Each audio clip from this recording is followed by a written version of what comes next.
National Cabinet meeting while I was at Williamtown, and I was joined by Professor Kelly, as Chief Medical Officer.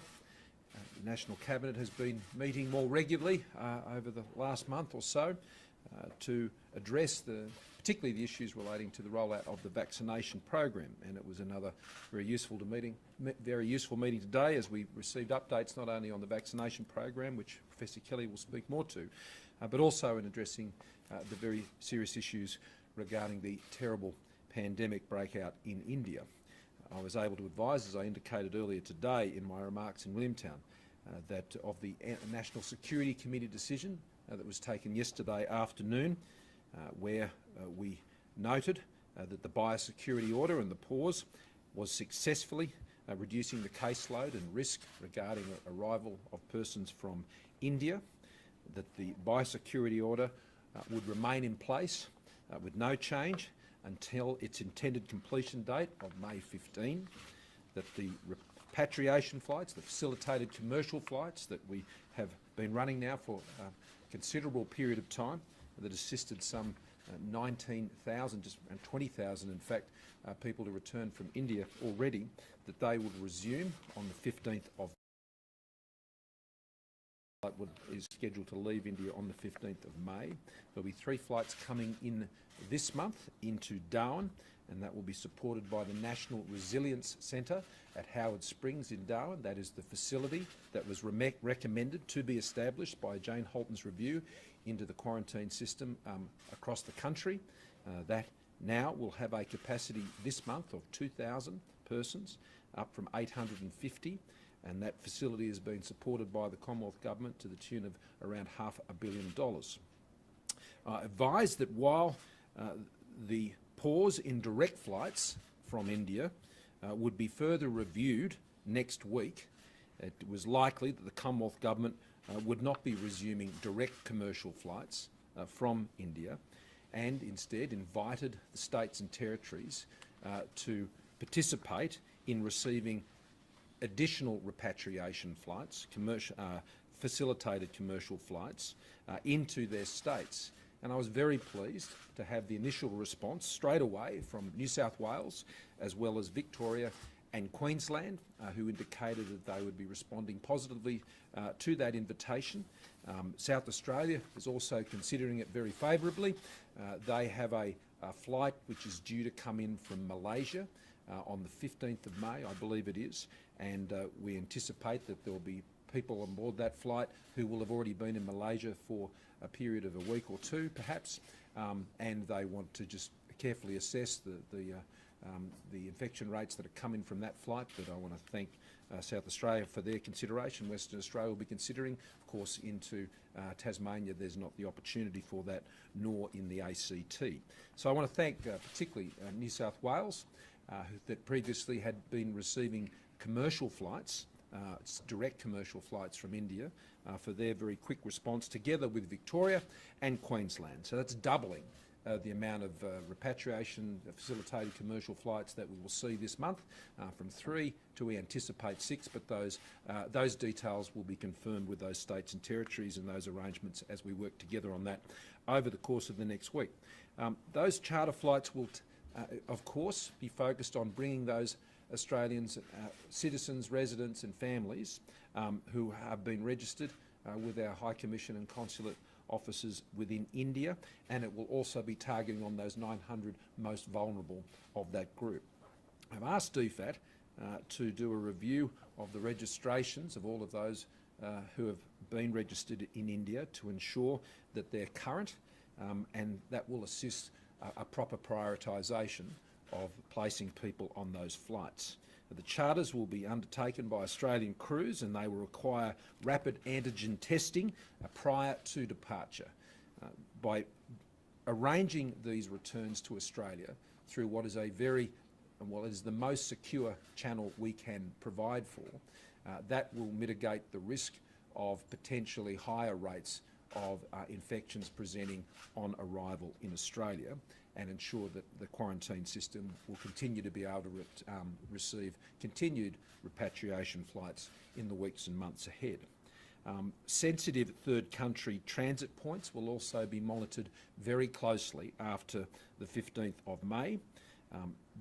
For the infection rates of those arriving on flights from those transit points, the arrivals and potential actions that we will undertake to mitigate the risk is particularly in Colombo. We'll be working closely with the Sri Lankan government and the airlines in Sri Lanka to ensure that we're seeking to put in place rapid antigen testing before uplift on any of those flights into Australia. And so we're working closely with them. I spoke with the Foreign Minister last night, and she has already started that process through DFAT to engage with the Sri Lankan government and with the airlines to ensure we can support those flights continuing to come to Australia. I'd also note that we'll be monitoring the flights coming in from other transit points, although in most other cases we are not anticipating, at least our advice is presently, to see significant volumes coming through those other channels. All of this is about sensibly preventing a third wave of COVID-19 here in Australia, doing that responsibly while at the same time doing everything we can to sustainably bring Australians home from what is currently the most significant hotspot for those travelling to Australia of anywhere in the world right now. The biosecurity order is doing its job. It is doing what we intended it to do. It will run for the term that we intended it to run, and then that will be replaced by arrangements beyond that point to ensure that we can prevent a third wave. I want to thank in particular in Australia our Australian community of people who are of Indian descent, the Indian community here in Australia. I want to thank them for their patience. I want to thank them for their understanding. I want to thank them for the opportunity that we've had over the course of the last week and longer to be able to convey directly to them and explain the decisions the government has been taking. And I know that they will be welcoming the fact that these repatriation flights will be returning once again, but also that we believe we'll be able to do that because of the actions we've taken on a sustainable basis. I know also from the Foreign Minister's engagement with her counterpart in India, in London, in the last 24 hours, that Australia's support for India at this time is greatly appreciated. And there was a very positive meeting held between Foreign Minister Jaishankar and Foreign Minister Payne while they were both there for the G7 meetings in London. And in addition to that, I'll be speaking to Prime Minister Modi later today. I know that the support that has already been provided to India directly, whether it's in oxygen concentrators or respirators or PPE equipment and all of these things, has been positively received, and we intend to provide as much further assistance as we possibly can, and I look forward to discussing that with Prime Minister Modi this afternoon. On the vaccination program, I will leave that largely to Professor Kelly to speak of, but I just note a couple of encouraging points there. Some 2.5 million doses have now been delivered, over 80,000 yesterday. More than 10% now of the population aged over 16 has received their first dose, and that's very welcome. We're also making very positive progress with those Australians aged over 70. As you know, next on Monday week, GPs will also be involved in vaccinating those over the age of 50 through their clinics. GPs are now accounting for well over half of the vaccinations done in Australia. Our GPs are doing an absolute Herculean job, not just in administering the vaccine, but I think sitting down with Australians, talking them through the vaccine, giving them the assurance and comfort they need in taking that vaccination. And I want to thank all of our GPs. And I particularly want to thank, as we know, there are so many of our GPs out there of Indian heritage. They're doing a fantastic job. People of Indian descent make up a significant proportion of our health community, our health workforce, whether it's with the doctors and the GPs, or they're working across our health system and our aged care system. And I particularly want to thank them. Once again, while they're concerned about what is happening in their home country originally, and the devastation we're seeing there, here they are here in Australia doing a magnificent job as Australians. National Cabinet has been meeting more regularly, particularly to address the vaccination rollout. We agreed today that having stabilised the rollout, we will move now back to our regular cycle of meetings, which is on a monthly basis, and we will do that and convene more regularly as required. Paul. Thank you, PM. So first, the good news in Australia, again, another 0 day, no deaths and no community cases, and that includes here where we are in Sydney, where there is still that mystery about the 2 cases that have been reported over the last couple of days, the man and his wife, and there's been plenty of discussion about that. I have full confidence in the disease detectives in New South Wales Health, who have always been the leaders in chasing down these chains of transmission and working out what has indeed happened there. But certainly important that anyone in Sydney right now who has been asked to get a test, please get a test. If you've been asked to isolate, please do that. And if you have even the mildest of symptoms wherever you are in Australia, but particularly in Sydney over the coming days, do get tested, because that's the way we'll find out how this has occurred. The vaccines, I think, PM, you've touched all of the headlines, but just important to note that milestone, 2.5 million, it's continuing to go ahead. It's continuing to accelerate. The numbers every day are increasing. So yesterday, over 81,000 doses were given, including over 50,000 in general practices, GP respiratory clinics, and the Aboriginal community-controlled sector. That key group, the 2 key groups, if we think about in terms of vulnerability, that we really want to get high amount of doses and high coverage, the over 70s, now over 30% have had their first dose, and so please, if you are in that age group, make that booking, go to your GP. If you have concerns about the vaccine, talk to them about it, but please, the benefit of the vaccine absolutely outweighs any risk, and it's really important, particularly as we've seen with the case in Sydney. This is the time to get that vaccination to protect yourself. In terms of aged care facilities, residents, that's also going extremely well. By the end of the month, first doses will have been given to every single aged care resident. That is our aim, and we're going very well to complete that particular matter. In terms of how we're going with the issue with India, I think and Australians returning. PM has mentioned that. I absolutely stand by the advice I gave to the Health Minister this time last week in relation to that. With the data we had in terms of the increasing cases coming from India, where they have had over 2 million cases per week in the last week, in the week leading up to that, and this week again, with thousands of deaths, that contrast between their experience and our experience, and I join the PM in putting in my heart going out to people in India and those with loved ones in India, but we had to take that into account to protect Australia, using the data we had last week, and it's working. So we've seen the cases, for example, in Howard Springs decrease from 50 to 21 during that period. That real pressure that was happening in terms of positive cases in our Howard Springs facility has been relieved, and will allow us in the coming weeks, after the biosecurity determination sunsets on the 15th of May, to increase those flights into Howard Springs and bring our Australians home. I'll leave it there. Thanks very much, Paul. Questions?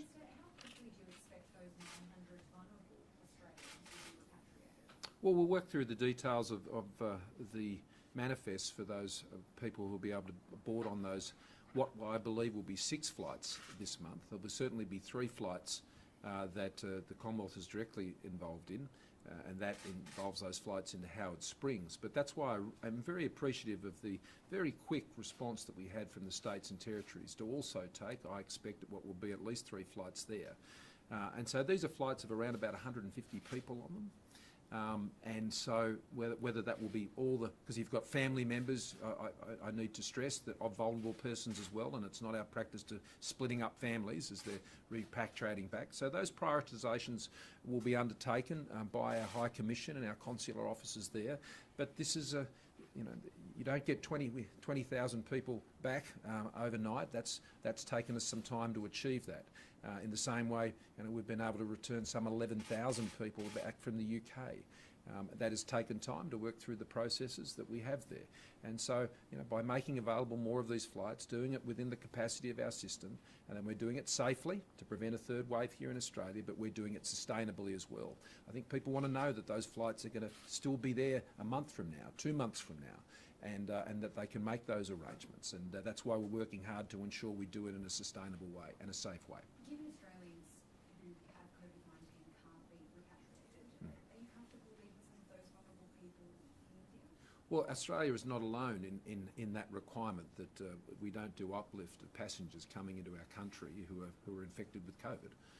That is a clear border entry requirement, and we'll be holding the line on that, just as we're holding the line when it comes to the biosecurity determination, which was put in place rightly and will run until the 15th of May with no changes.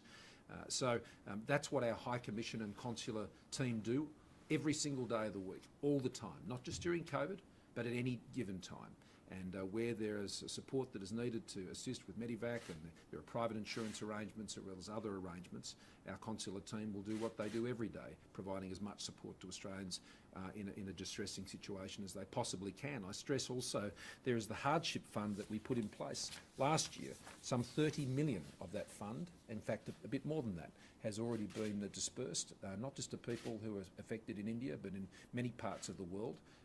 And have found themselves in position of distress in terms of being able to return to Australia. You've spoken obviously about the extra measures the federal government's taking when it comes to quarantine. Did any of the state and territory leaders express a desire for the Commonwealth to take a more active role when it comes to quarantine? And what was their general mood around the India travel ban as well? I was supported, as I flagged with them last Friday. At National Cabinet, I indicated that I intended to make recommendations and discuss with the Health Minister. Ultimately, that was a decision for the Health Minister based on health advice about taking potentially further action under the Biosecurity Act. That was followed through last Friday. That was certainly understood, and that has been supported over the course of this week and again today as being an appropriate measure. They're obviously measures for the Commonwealth. They're not measures that are taken by the states and territories, and they respect that that's the Commonwealth's position, but they know that that has put them in a much stronger place today. They had great concerns about the alarming rise in cases being presented on arrival in Australia, and they rightly expected the Commonwealth to take some action to prevent that, which we have done, and that's been appreciated. On the broader issue of quarantine capacity, no, it wasn't a topic of discussion today. There is, as you know, a proposal from Victoria, which I've indicated in my numerous press conferences this week in various parts of the country, that's something we're closely considering. I think it's a very comprehensive proposal. It recognises that state and territory governments would be running such facilities, having the workforce and the other medical capabilities to do that. But we'll assess that, and once we've concluded that assessment and worked something together in an analysis with the Victorian government, then we'll make our view known. Would you consider another federally run quarantine facility? Well, that is not a recommendation before us at the moment. It was recommended that we establish one by the Jane Holton Review, and we did. A capacity of 2,000 people up in the Northern Territory, originally established by AUSMAT and now in the process of transferring its operations to the Northern Territory government. I had the opportunity to be there last week. And it's an incredibly well-run facility which has an 100% success rate. But when you move around the rest of the country, they've got a 99.99% success rate with quarantine facilities. And that is an enviable position, I think, for any country in the world. I know that from time to time where there are outbreaks, that can cause real concern in the community, and I understand. But let's not forget that those breaches are a rarity in Australia compared to what we see overseas. And let's not forget, as Professor Kelly was just remarking, it's not just if there's a breach, it's about your other rings of containment that prevent an outbreak. And that is done, in particular, through the testing and contact tracing, which particularly in New South Wales, they've taken to an elite level, as and I'd say also in Queensland and Western Australia has proved similarly up to the task in recent times in tracking and tracing what had to be done. So it is a series of measures that protects the country from an outbreak. And quarantine is one element of that. The border closures are another element of that. but the tracing and testing regimes, I think, are also incredibly important, as well as the many other registration processes to support them. So here in New South Wales, Premier I know has already noted that we do need to see those registration processes using the QR codes get back to their match fit levels that we'd seen for such a long time. And I think what we've seen both in Western Australia and New South Wales recently, they're on it. They've got it, as they have on so many occasions. But they obviously require the continued cooperation of the population, and they've been getting it on every occasion. I'm very thankful to Australians for their patient and calm cooperation when these events occur. Is it sustainable to continue this level of hotel quarantine for, say, the next 18 months, as your ministers have indicated today, that may be when international travel is still closed for? Well, so far it's proved to be enormously successful. And that's been over one of the most intense periods of demand and stress on the system. And so we'll continue to assess these as time goes by. I mean, a year ago when we first put these arrangements in place, remembering National Cabinet agreed, Premiers, Chief Ministers agreed that the best way to do this was through state public health orders. So they are administering and enforcing their own public health orders put in place at a state and territory level. We established the National Resilience Facility of the capacity now of 2,000, and if there is further actions that we need to take, then we're certainly considering those. But the suggestion that defence facilities can be used and immigration facilities, they have all been assessed before and they have been ruled out as inappropriate. Those facilities are not available to be used. They're not there just sitting idle and otherwise could be being used for that purpose. That is not the case. And so if there were other purpose-built facilities that would be necessary, then that would be something the Commonwealth would consider, but would need to do that comprehensively and in a very detailed way. That's why I welcome the proposal from Victoria. It is a comprehensive proposal. It is detailed. It does give us something, I think, to consider very carefully. Last question. Have you got an indication of the situation in New South Wales, an update for us on the latest COVID case, and have you got anything about how you're taking now? So I don't have any details on that, but all I know there was no new cases when the AHPPC met just a few minutes ago that were reported at that time. But of course they're continuing to do a lot of testing, and people are coming forward to be tested, which is fantastic.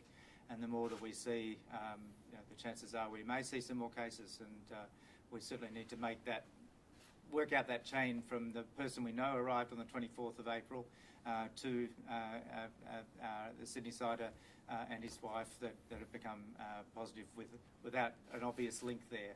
But clearly it's the same virus. Thank you all very much. Sorry, last one. Oh, sorry. Keep- What can you tell us about this concern about the Marrickville sewage detection? I believe it's higher levels than what we've seen previously. Yes, so the wastewater testing that's done in New South Wales is very reliable and has previously shown when there has been cases. You do need to remember that it's very, very sensitive. So someone who's returned from overseas, for example, has been in hotel quarantine positive but no longer infectious can still lead to a positive in that wastewater testing. So they'll continue to monitor that as they've been doing for many months. Thank you all very much. Thank you.